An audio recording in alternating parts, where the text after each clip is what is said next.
AP అంగన్వాడీల ఆందోళనలపై ప్రభుత్వం serious అయింది. విధుల్లో చేరని అంగన్వాడీ వర్కర్లను తొలగించాలని ప్రభుత్వం ఆదేశించింది.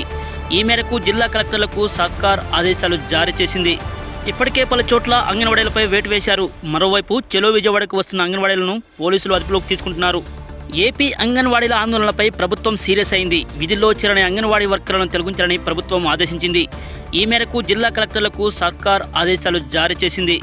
ఇప్పటికే పలు చోట్ల అంగన్వాడీలపై వేటు వేశారు. మరోవైపు చెలో విజయవాడకు వస్తున్న అంగన్వాడీలను పోలీసులు అదుపులోకి తీసుకుంటున్నారు. ఏపీ అంగన్వాడీల ఆందోళనలపై ప్రభుత్వం సీరియస్ అయింది. విధుల్లో చేరని అంగన్వాడీ వర్కర్లను తొలగించాలని ప్రభుత్వం ఆదేశించింది. ఈ మేరకు జిల్లా కలెక్టర్లకు సర్కార్ ఆదేశాలు జారీ చేసింది. ఇప్పటికే పలు చోట్ల అంగన్వాడీలపై వేటు వేశారు. మరోవైపు చెలో విజయవాడకు వస్తున్న అంగన్వాడీలను పోలీసులు అదుపులోకి తీసుకుంటున్నారు. ఏపీ అంగన్వాడీల ఆందోళనలపై ప్రభుత్వం సీరియస్ అయింది. విధుల్లో చేరని అంగన్వాడీ వర్కర్లను తొలగించాలని ప్రభుత్వం ఆదేశించింది. ఈ మేరకు జిల్లా కలెక్టర్లకు సర్కార్ ఆదేశాలు జారీ చేసింది.